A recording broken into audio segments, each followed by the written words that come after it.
thank you so much for tuning in. That was me playing the piano, by the way, virtually. Today's going to be an exciting show. I always love doing these kind of themed shows, if you will.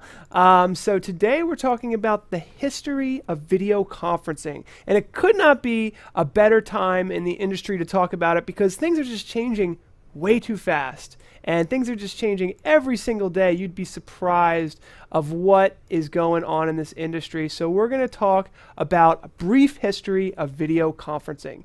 And to help me do that, I have invited Chuck McDonald, the video conferencing technology specialist from Jenny Distributing. Thank you so much for being here, Chuck. We'll be interviewing you soon. And hopefully, Daryl Hutchinson, CEO of Ubiety, although it looks like he's not here yet. I know he's on vacation. You just arrived. Thank you for, so he's here. How's it going? Thank you. All right, great. So we've got both of them. Before we start, I wanted to talk a little bit about our donation program. Next week, we're donating $10,000 to the Susquehanna Valley CASA. That's a court-appointed special advocates program. And for those of you who have been following, you know that if you like this video, you will add $1 to our donation every single week. And we've upped our donations from $50 to $250 a week, but we have to hit our $50 max in order to do those matching donations. This week we've decided to donate to Baton Rouge, Louisiana. They have having a really tough time right now with a flooding over there, and we wanted to help them out as well. So here's our charity donation log. As you can see, we just did $10,000 to the Susquehanna Valley CASA, and each week we've been doing it in the neighborhood of $50, and now we've got a new matching where hopefully we'll be getting up to $250. So a total of $10,146 this year to date for charity. So go ahead, hit that like button, subscribe to our YouTube channel. If you tweet it out or like us on Facebook, it will also equal another $1. So it's a very easy way to donate to charity. So today we're talking about an industry that I'm really saying it's on fire. This industry has gone crazy. And I even have a little slide here for this industry on fire. It's going crazy. We all know it.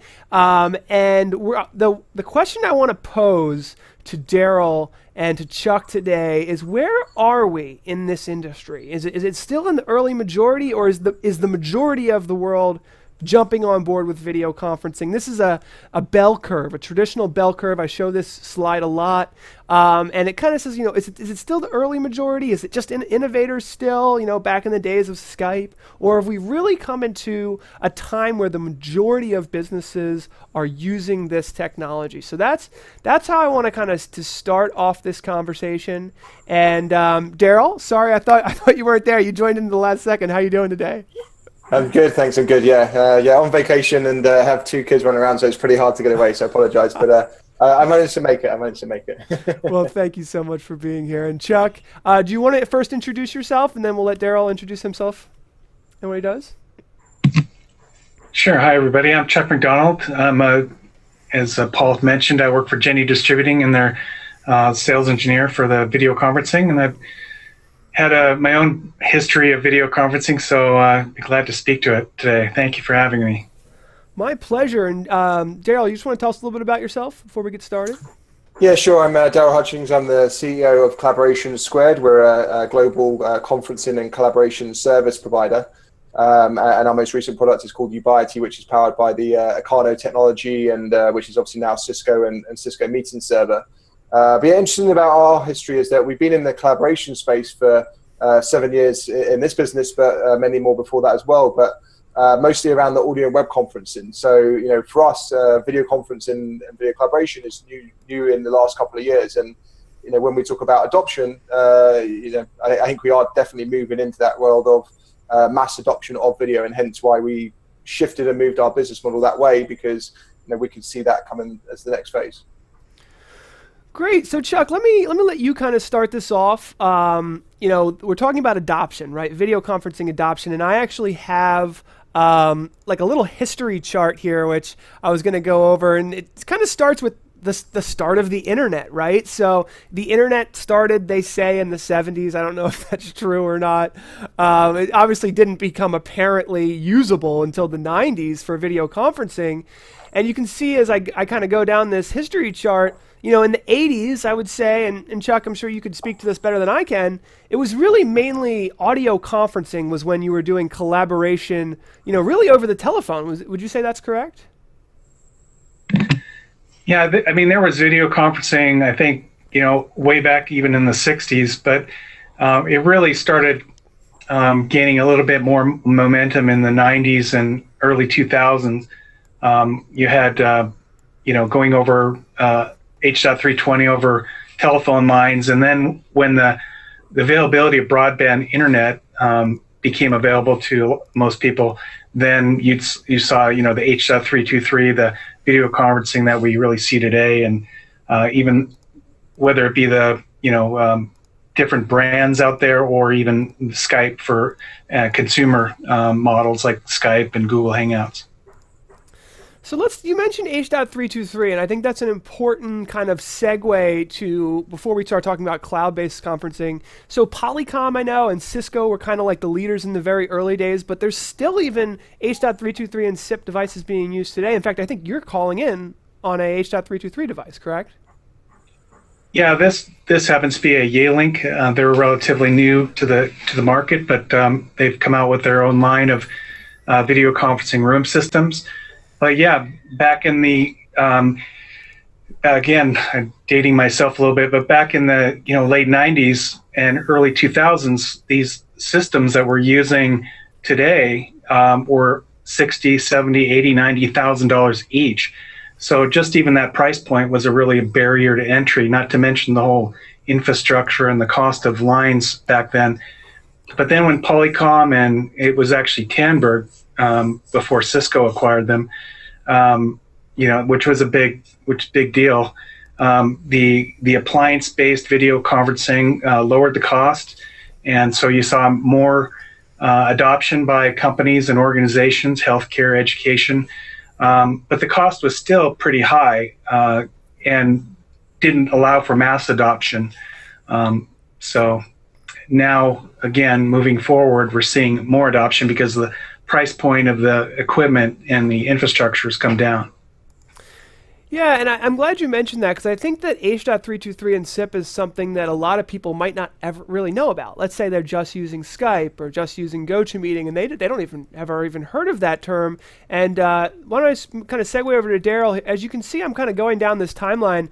We reached kind of the 90s here when Windows 95 came out. And Daryl, before we keep getting into the new stuff, let's just stay in the 90s for a little bit. What did Windows 95 do to the landscape? And, as we talk about Windows 2000 and how like just the ability to have a computer with, a fast computer in general, when did video conferencing, do you think it kind of started rolling, would you say, Daryl? Well, I guess there's two paths of video conferencing. There's the business collaboration path, and then there's the consumer path, isn't there? And obviously when computers first came out in the early 90s and started having dial-up modems, that's not clearly a channel that can do video conferencing well. 64 kilobits a second on a modem is not what you want to do. So it wasn't until 2003 when Skype was born. And people's internets were getting a bit faster, that the reality of consumer-based video conferencing was a reality.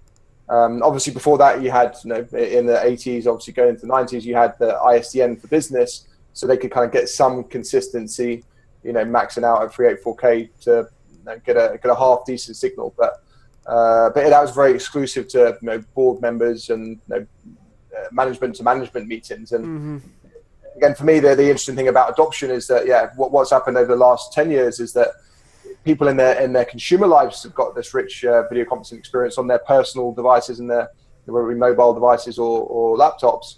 And they're now coming into the business demanding that. Whereas before, again, it was exclusively to the executive team and everybody else had to do phone and web conferencing. That's basically how it went. But again, the last 5 years, I'd say that there's a pretty dramatic shift where it's moving into everybody can do video collaboration in business as well as consumer.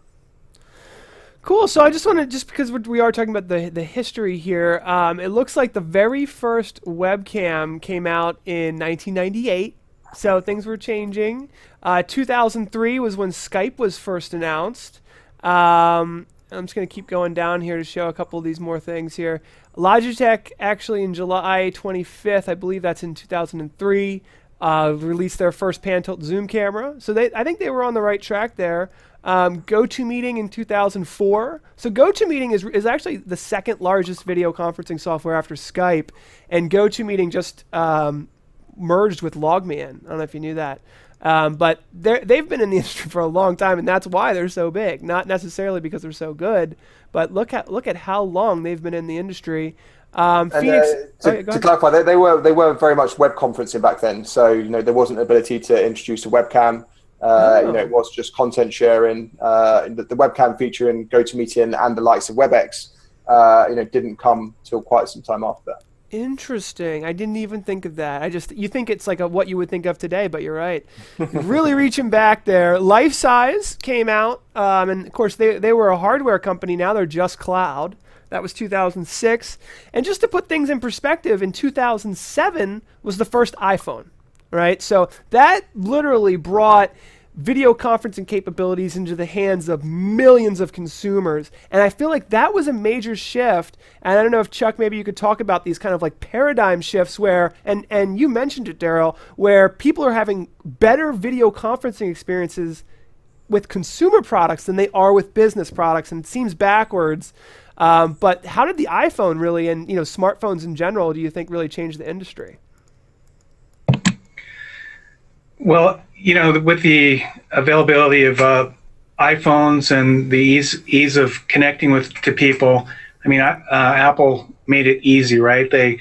One push of a button and you can be talking to grandma across the country doing FaceTime.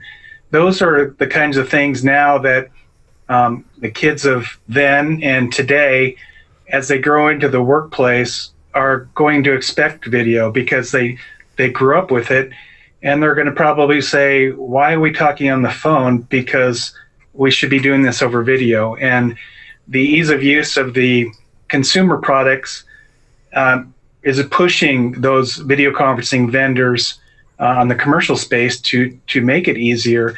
And that's where those cloud platforms, one click to join, those kinds of things, you need to make it easy, just like it is for the kids of then and today use on their iPhones and their PCs at home. Yeah, and here's the iPad here coming out in 2010. And Daryl, you really did answer this question. You kind of brought this up yourself. What are your thoughts on like the consumer side of the business, kind of reaching in and take it anywhere you want here? Yeah, so again, I mean, obviously Skype were the early pioneers in 2003, and obviously that was mostly kind of PC-based at the time, alongside AOL chat and things like that. But yeah, again, it's that big adoption that happened in the last 5 years, I think, really. And interestingly, the iPhone was brought out in 2007, but it wasn't until 2010 it had a webcam on it, on the front, sorry. So yeah, so FaceTime was launched in 2010, and that's when they could do consumer calls, and like Chuck mentioned, that really changed the game because trying to get your grandma to set them up with Skype could sometimes be complex. But if they had an iPhone or an iPad and it literally rings their iPad on FaceTime because it's kind of built into the OS, that made a big difference. So let's segue in. We've only got 20 minutes here. Let's talk about, and both of you guys, I'd love to hear your thoughts on Microsoft Lync. It's such a big player in the industry because we've talked about consumer, demand driving business demand, and the kings of the business world, I feel like, are Cisco, Cisco Spark, and then you've got Microsoft and Microsoft Lync. Tell me a little bit about how this all happened and the challenges. Just tell me your thoughts on Microsoft Lync. Why don't you start, Daryl, and we'll let Chuck answer. So I mean, it's a massive player. It's important to our story of what we're doing today. But yeah, again, I mean, the interesting thing about most video conferencing apps on the consumer world is that they always communicate from themselves to themselves. So FaceTime to FaceTime, Skype to Skype, Link to Link. There was no way to kind of move anything else outside of that. And that's obviously been true of Microsoft Lync and Skype Business for some time. And then you had the legacy video conference endpoints that are out there in the meeting rooms, and then the new kind of PC-based rooms that use your cameras for meeting rooms and things like that, using USB. For me, it's how do you kind of get them all merging and working together? And Microsoft Lync again has been in its own world to a certain extent. They opened up some interoperability, which then vendors like us then can kind of fill the gaps to bring it to the rest of the world. But Microsoft is a force to be reckoned with, as is Cisco, and again, it's about kind of making all the worlds working together. I think is where the future lies, and what the next step of the evolution needs to be. So hopefully we'll see that in your chart in a few years' time. So what do you think, Chuck? I mean, as far as like what we've been talking about here with the enterprise level video conferencing, unified communications, it seems to be a somewhat of a new thing. I've never worked in a giant enterprise myself. I always worked in small businesses, so I never really got that experience. I've played around with it. Tell us a little bit about these types of solutions. Well, like we talked about before, in the evolution of video conferencing, it started out very expensive, only maybe in one executive boardroom. As the price came down, there's a little bit more proliferation of video conferencing throughout the organization. What Skype for Business does is helps put that capability on everyone's desktop. So then you have a full enterprise video enabled. Again, there's some challenges with Skype for Business and the interoperability with some of the legacy equipment, but some of those things are being bridged with some of the vendors out there. So I think Microsoft, obviously, they have a very strong presence in the enterprise on the application side. Skype for Business, Lync in the UC side, and they're also now in the video space and have a good presence in the market. So to Daryl's point, they're a force to be reckoned with for sure.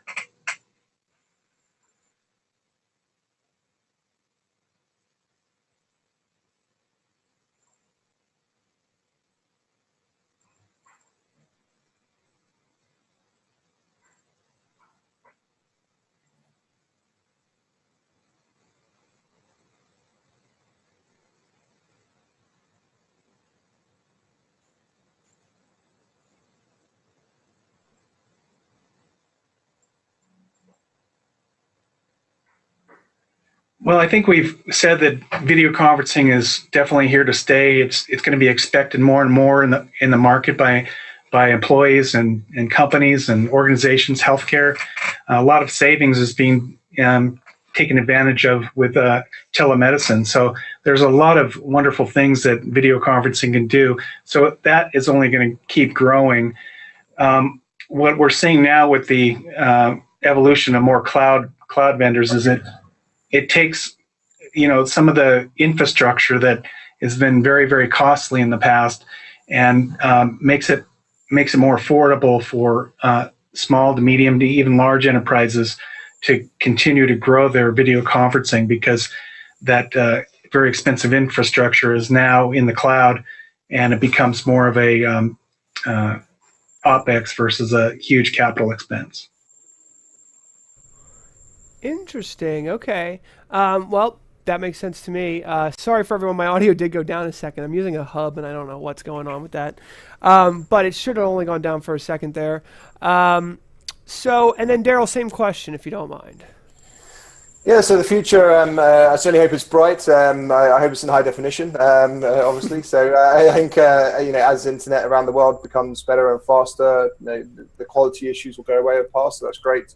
But yeah, for me, the big thing I want to see is interoperability and openness across vendors. I mean, it seems like people try to build walled gardens, and that's not great. And even if you look at Google Duo that was launched just last week, it's a completely independent app that only talks from itself to itself again. And we should have moved on from that. So yeah, I believe openness from all the vendors and interoperability, being the kind of key, and just again seeing video pervasive, which I think it's starting to happen. Okay, great. Well, guys, if you don't mind, we have a bunch of people watching the chat. I want to allow them to ask questions at this point, so I'm going to roll the credits, and then we'll open up to question and answers. Great.